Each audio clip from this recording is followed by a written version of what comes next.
Welcome to Screw the Commute, the entrepreneurial podcast dedicated to getting you out of the car and into the money with your host, lifelong entrepreneur and multimillionaire, Tom Antion. Hey everybody, it's Tom here with episode 196 of Screw the Commute podcast. Today we're going to talk about creating and selling online courses. Now, this is way easier than people make it out to be, and I'll show you that in this episode.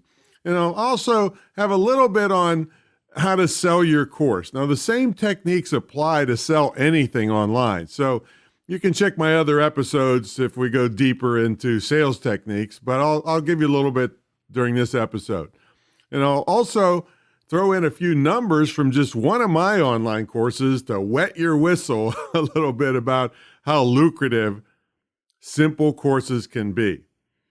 Now, episode 195, this is 196, episode 195 was Noble Gibbons, and I wish more parents would treat their kids like this fantastic veteran entrepreneur. So go back and listen to that episode if you missed it.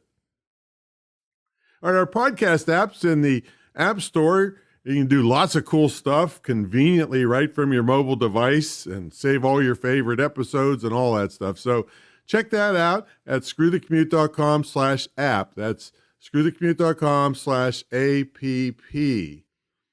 Now, as a thank you for listening, make sure you grab a copy of our ebook, How to Automate Your Business. And just one of the tips in this ebook has saved me over 7.5 million keystrokes. All right, so it allowed me to handle up to 150,000 subscribers and 40,000 customers without pulling my hair out.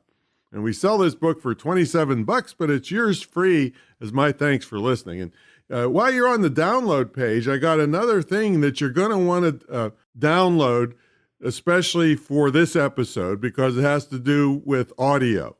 In fact, it's a white paper on how I create quality podcasts. So you want to download that because some of your online course will be audio and you want to get good quality because you don't want to sound like an idiot. So check all that out at screwthecommute.com/automate free, screwthecommute.com/automate free. Now our sponsor is the Internet Marketing Training Center of Virginia, a distance learning school which teaches legitimate techniques to make a great living, either working for someone else or starting your own business, or both. And I've been living this lifestyle since the commercial internet started in around 1994. So that's 25 years, more than 25 years now. And it's the best business I've ever been in. It's the lowest risk, highest return, and you can learn how to do it. And especially if you're thinking about higher education, why go waste 4 years of college when you could, instead of owing hundreds of thousands, you could make hundreds of thousands. All right, so check out the school at imtcva.org, and we have scholarships for military spouses, any kind of military, active duty or veteran, their families, also first responders and law enforcement. We got big scholarships for them. So check it out at imtcva.org. All right, let's get to the main event. This is creating online courses. Now, here's some things to do before you start. You got to choose a topic. And I've harped on keyword research like crazy since the first episode of this, and we're at episode 196 now. So on both episodes 130, which is voice search, and episode 1 is all about keywords. So you want to do your keyword research and see if there's a demand for what you're thinking about doing. And also check out, are there other courses selling on this subject? Now, if there isn't, there's one of two things going on. You either just hit the lottery, okay, because nobody else is doing it and you'll make a fortune and sell all of them. But it's more likely that nobody could make any money with this topic, and that's why there's no online courses on it. So if there's lots of courses on it, that means there's a market, and so it's a good chance that you'll be able to make money on it. Now, I'm telling you, make it a how-to topic, and that kind of seems obvious if it's a course on something that you're going to learn how to do something. because how-to stuff just sells like crazy. People want to learn how to do this. And one of the things about online courses, that one of the benefits, people aren't tied into long-term payments like they might be on a membership site. And I'm not ragging on membership sites because I love membership sites. But some people just don't want that monthly payment coming in. So it doesn't mean there's anything wrong with membership sites because some people don't mind the monthly payment.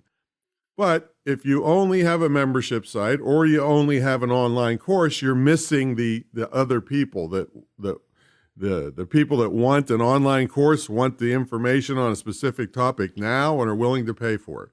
The people that don't mind being involved in a community and over time getting the stuff dripped to them, that's a different group of people. Why not have both? There's no reason not to. So I'm not ragging on membership sites, but one of the things about online courses is you can get somebody buy it right now. All right, another thing I really want to impress on you is that you do not have to be an expert to sell a course. Now, the more of an expert you are, it does make it easier to promote, but you do not have to be an expert with 20 years of experience to sell a course. Now, that does not mean also that I want you, all you scammers out there, to slop something together that's not current or it's full of BS and you're just making money because people don't know any better. What that means is that you have heavily researched your topic and put together a how-to course based on lots of credible information.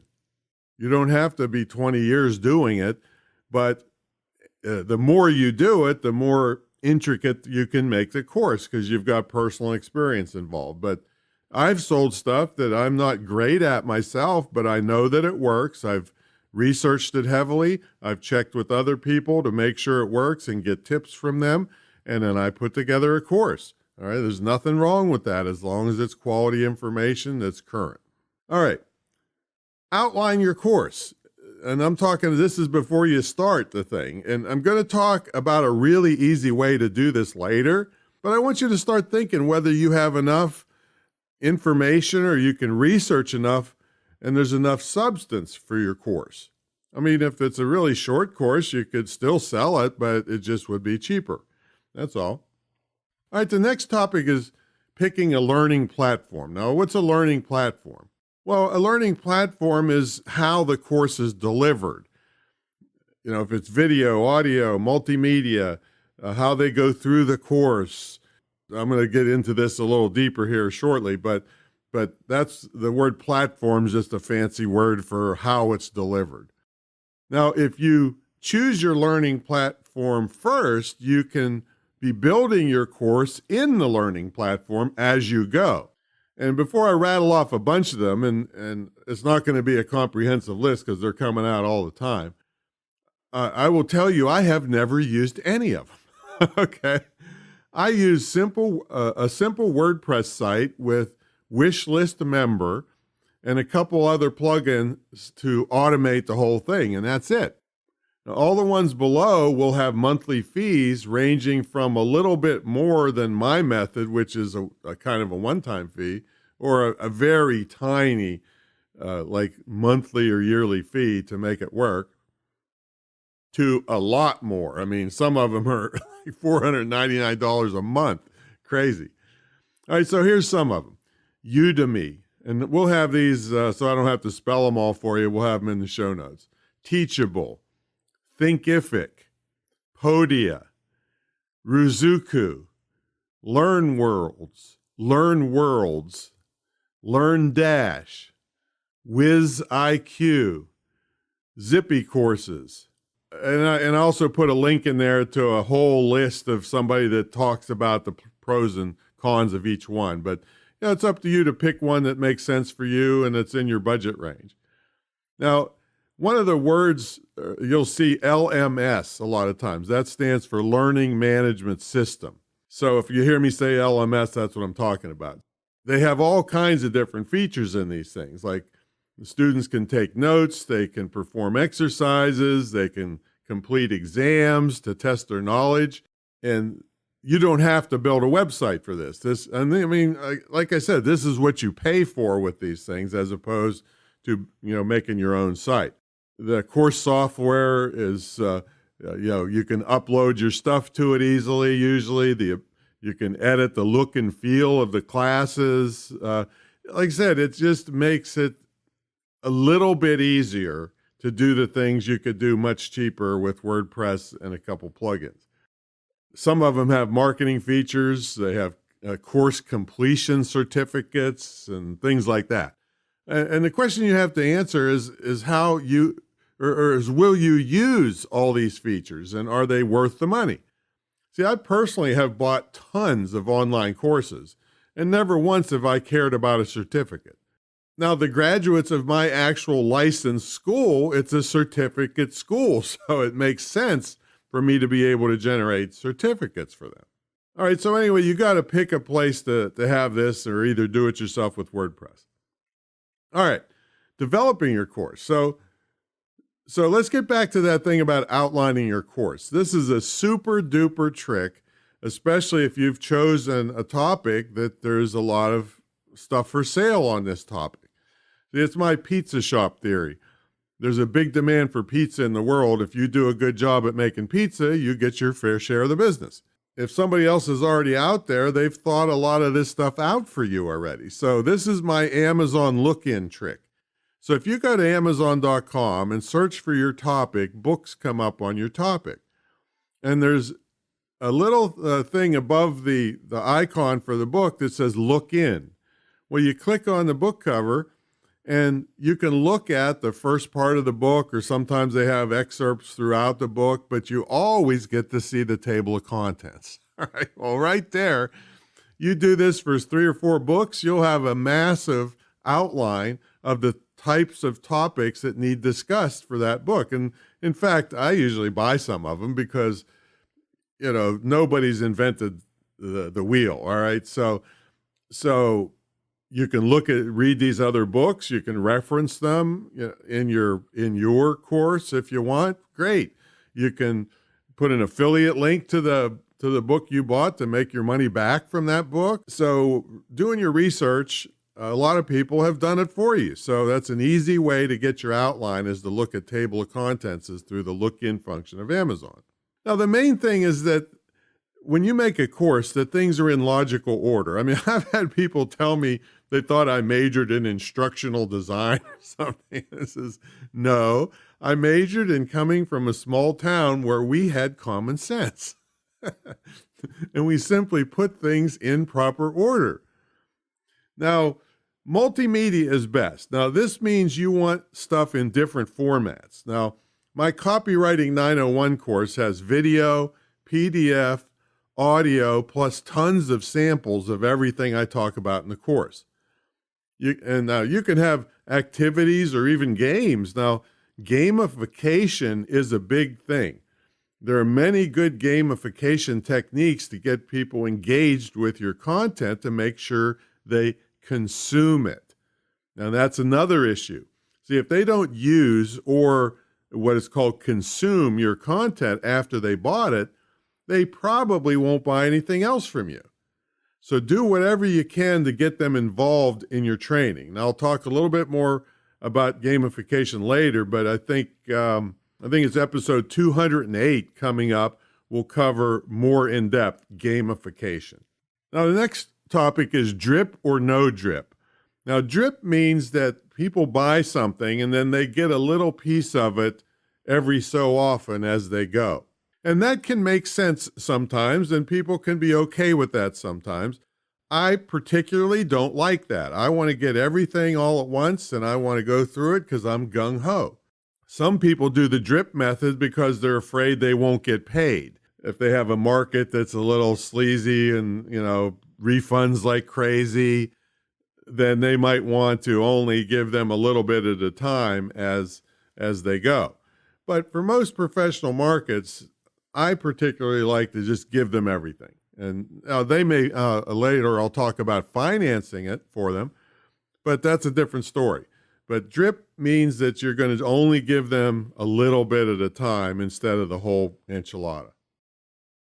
All right, so in courses, you can have homework and call to action, and you can still earn extra money from affiliate stuff or other products promoted in the course. Now, listen to this. I had a free e-course that in the first week sold $7,000 worth of stuff. Now, and I'm going to do a separate episode on e-courses maybe in a month or so. I think it's episode 205. But one thing you can do is make a free course and make your revenue from affiliate links or things promoted in the course. So that's a very common way, and you can get a lot more people involved knowing you and that are going to grab a free course rather than a paid course. And then you get them excited in the course to buy other stuff. Now, another feature you can have in your course is a comment area, which is a place where people can talk about how they like the course, or they can ask questions and you come in and answer them. Another thing you can do, either besides that or in addition to that, is make a corresponding Facebook group just for people that bought the course so they can interact and engage. And I have heard, though, of some groups shutting themselves down, and rightfully so, because of all the negative comments about their poor service and terrible course that was a ripoff. Right? So you don't want to be that person. Another thing you think about is how long is each module. Now, the trend now is shorter. I know myself, if I saw a 30-minute video, I wouldn't even start it in a lot of times because I'm busy. However, if I saw 10 3-minute videos, I would start it, and if it was good, I'd get sucked into watching for 30 minutes. I'd have it in little chunks.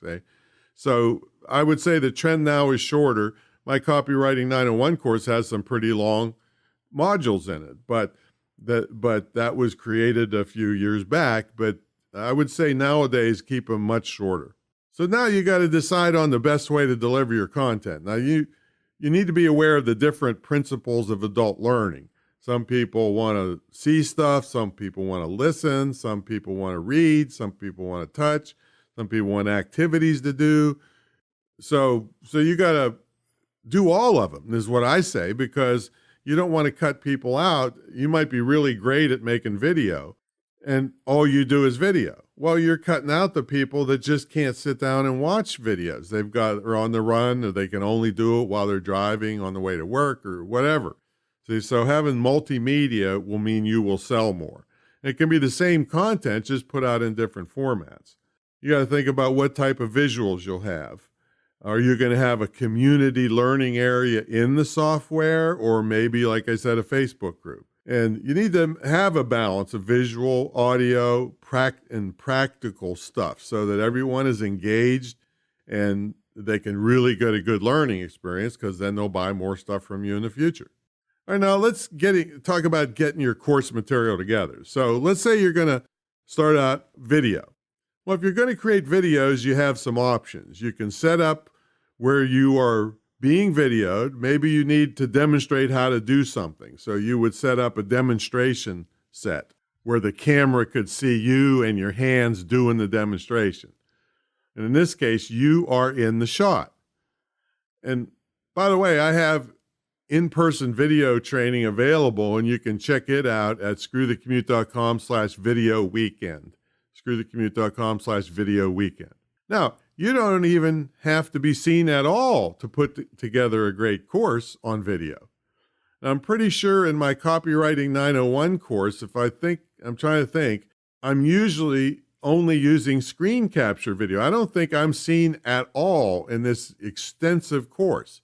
So what I'm doing is I'm showing you examples of copywriting while I'm narrating the video. Now, you can have all the bad hair days you want with that, right? Now, I happen to use Camtasia as kind of the gold standard for screen capture stuff. I think there's ScreenFlow and there's some cheaper ones, but Camtasia is the gold standard. Some people use animated video, and they just give their info to an animator. They can still use their own voice to narrate. And speaking of narration, you can always hire someone else to narrate for you if you don't want to do it. I found really great people on Fiverr.com to do commercials for me, but for my training, I want to be the voice on there because I'm the one that can think of things at the last second to throw in that maybe I forgot to put in the script or whatever, and I want them to connect with me personally. All right, for audio recordings, you can simply take the audio track off your videos. Now, the only downside to that is that people may get lost while listening because they can't see what was on the video. It is very easy if you want to instantly just take the audio track off the video. Now, if you want to create audio content from scratch, you need two things: audio recording software and a decent microphone. Now, if you're on a Mac, you already have great recording software in GarageBand. And if you're on a PC, you can download Audacity for free. I happen to use a little fancier software that's $20 a month called Adobe Audition. Now, if you downloaded the freebie that I mentioned earlier about the automation book and the other surprise gift on the download page, that's about podcasting, and it's going to tell you plenty about creating great audio. That's screwthecommute.com/automate free. Now, on your audio stuff, you probably want to let them either listen online or download and take it with them. So it's going to be in an MP3 format is the most common format. And when I say you need a microphone and recording software, you can record stuff right on your phone. No problem. It's just probably not going to be as high as quality because of the little tiny microphone, and you're out and about and you're grabbing the phone and your hands might be making noise on the phone. So it's not as good as sitting somewhere with a nice microphone in a quiet area and doing your recording like I'm doing right now. All right, written material. I create everything in Microsoft Word, but you can use any word processor and then convert it to PDF. Now, gamification. Now, this is something I'm going to cover in episode 208, which talks about all the ways you can get people engaged with your content. And what I want you to know is I'm not talking about mindless games like Candy Crush, although that could be something that you might want to do for certain situations. But you'll be amazed at the ways you can get people really involved with your content. So watch for episode 208 coming out later. All right, before I tell you how to sell these things, I'm down on my hands and knees begging you to check out a particular webinar or pass it on to someone who could use it. It has to do with higher education. I mean, if you're considering getting retrained because you hate what you're doing or you want a better life for yourself and your family, or maybe you have kids or nephews or nieces or even neighbors who are wondering if they should burn up hundreds of thousands of bucks and then end up broke with mountains of debt and no marketable skills from going to a regular college, I suggest you watch this webinar. You really have nothing to lose and everything to gain from taking, maybe 90 minutes. All right, it's about an hour and a half. It's like sitting down with a Netflix thing and visiting screwthecommute.com and click on webinars. Now, you can download the audio, so you can take it with you on the road. You won't see the visuals of the books and things like that I show you, but you can certainly get the info. But be prepared to be mad when you see it because of what colleges are doing to our young people. They're running the debt up, they're running the fees up, the tuition out going crazy, and they're faking the grade point averages. Listen to this. They're inflating grade point averages to make it appear that the young people are doing better, and then the testing is showing they're dumber, all right? And they did studies that showed that like the average college student is spending 8 hours total per week on class prep and going to class. The rest of the time is eating, shopping, and partying. I don't know if I'd want to mortgage my house to pay for that crap. So, yeah, I'm trying to get you to do my vocational school, the Internet Marketing Training Center of Virginia, because not only I want you to do it, but you're going to get something good out of it. You're going to get an education that's in high demand and inexpensively and quickly. See, because you have to figure in the loss of income costs over a 4-year college. It's in the hundreds of thousands, just that alone, not including the book that are overpriced and outdated. And just all this stuff that's bad about it. Watch the darn webinar at screwthecommute.com and then click on webinars. All right, let's get back to how to sell your course. Now, the main thing is you got to create really compelling and magnetic learning outcomes. This is where people look at your course and they say, well, what am I going to get out of this course? You have to make people want the benefits of having your course. And this is done with copywriting. Now, you're going to hear me harp on copywriting all the time. That's why I developed my own course on copywriting, because you can create the best course in the world on your topic, but if you can't make people want to buy it with good copywriting, then you won't make any money and you won't help anyone with your course. And it's going to gather electron dust. I mean, I just made that up just now. All right. So go buy my darn course and spend a month improving all your copy. And this is going to infiltrate everything you do, the videos you shoot, blog postings you write. You're going to use subtle techniques. I'm not talking being obnoxious here. Subtle techniques to move people to action. This has made me a fortune over many years. And guess what? If you like writing, you can do this for others that are too dumb or lazy to learn this critical skill. I mean, this is the number one skill in my entire 42 and now a half years of formal business, and really since I was 10 years old, writing flyers and putting them door to door. So copywriting901.com. Go buy that course. All right. Now, some other things you can do. Like I said, there's other episodes on sales techniques and everything, but I'm going to give you some here that are specific to courses, and I'll give you some numbers that have something to do with a course I sold, so you see, wow, this can be a lot of money. So one thing you do is let them sample your course. So you give them a little piece of it, and then to show them what it's like and how valuable it is, and then you sell them the rest of it. Now, I happen to sell my course mostly, my copywriting course anyway, mostly by a free webinar. So that, in essence, is a massive sample of what they learn. So I'll put a link in the show notes to the replay of that webinar so you can see how I do it. There's different angles you can use on webinars. Like we've identified 30 to 35 or so elements that can go into a sales letter. So one angle would be to give you a little bit on each element. But I chose the angle where I picked 5 really important elements and went way deep on this webinar. So just by those 5 elements, if you use them, you're going to improve your copywriting like crazy. But there's 25 more you really should know about. So that's how I sell the course through that webinar. That's the angle I took, was go deep on part of it and then sell you the rest.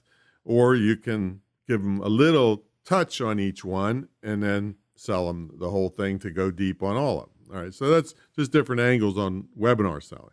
Now, another thing I do is on the home page, and you want to go over and look at this at copywriting901.com, I lay out all the stuff that's in the course. All the modules are right down the right-hand side of the page. But if you click on them, so you see like, wow, there's a lot of stuff here. And people are charging $5 and $10 grand for stuff that's not as good as this. But you can see all the modules that are in the course and all the freebies and all the bonuses there. But as soon as you click on them, it says, hey, oh, this is only for members, and takes you to where you can buy the course.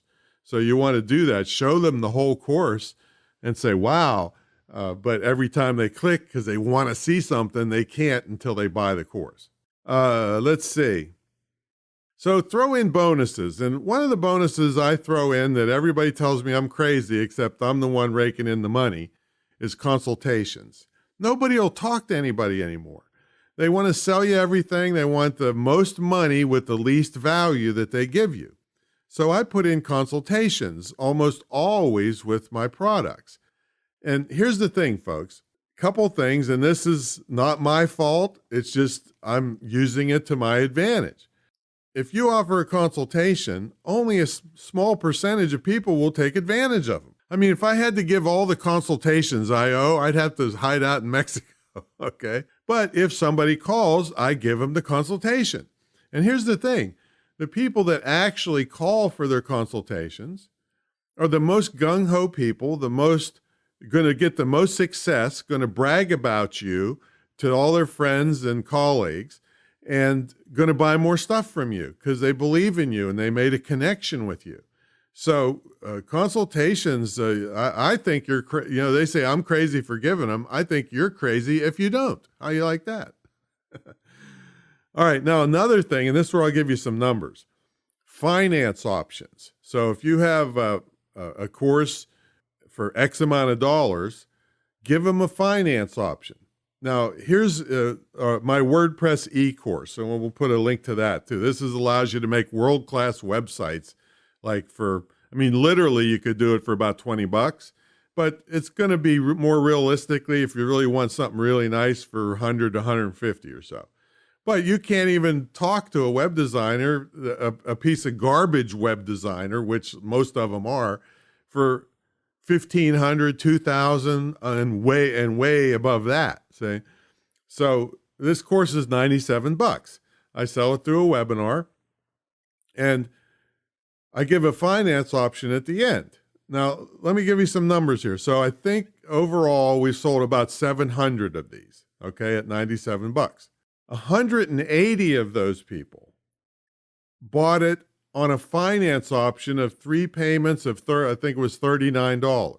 So that's 180 sales that, let's say it was only 150 sales that I wouldn't have had I not given them a finance option. In other words, those people probably couldn't put a whole $97 on their credit card. That's how close they are to their limits. Or they didn't trust me and they just wanted to make sure it was good before they gave me all the money. I mean, that could be, but most of the time it's the other way around. People didn't have all the money, but they really wanted it. So let's say about 150 of them bought because of the finance option, which it was 180, but I'm just trying to be conservative here. That's $15,000 in revenue I would have lost had I not given that finance option. And in other episodes, I'm not sure what number right now, I talk about finance options and upselling and things like that, how to actually implement them. But give a finance option on your course so you can keep the price higher. And I'd rather have that $15,000 over, I think it was 3 months than not get that $15,000 at all. What do you think? And since it's electrons, even if some people pooped out and didn't make their payments, I'd still make $14,800. Okay. So, and everybody did make their payments, by the way. I hardly ever in my professional market lose anything from finance options. So make a finance option. All right. So that brought in a load of money. And I want you to see that, like I said, I have loads of other episodes on selling techniques that you can go back and listen to, but make an online course. Seriously, it'll take care of a faction of the audience that doesn't want to do membership sites, but wants the information. So listen to this again, go through the show notes, look at the transcript of this, and go through and start making your course and use the Amazon outline technique. It's actually a research tool too, to see if there's more information out there on the topic that you're thinking about. And again, you don't have to be a 20-year expert to make a nice course on something. I mean, literally, you could make a really nice course. Now, don't claim to be an expert, but you could make a really nice course in probably less than a month by just buying a bunch of Kindle books for $2 or $3 a piece, studying like crazy, trying what your topic is a little bit, and then putting together all the best things you learned in a course, and it might sell for years for you. All right. So again, I'm not telling you put out BS or crap that's not credible, but you don't have to be a 20-year expert to put out one of these courses. All right. Next episode is 197, Joshua Lee. He's a prolific online marketer, and he believes balance is BS. And I've been preaching that for years, but possibly from a different perspective. And so you'll hear both of our perspectives on that episode. And he's quite a marketer, handled hundreds of millions of dollars in ad spends for companies and worked for Google and all kinds of stuff. So check that out, 197. And hey, if you haven't subscribed, please subscribe. and leave us a review so that it helps the show out, and grab those freebies at screwthecommute.com/automate free. And I will catch you on Joshua Lee's episode 197. See you later.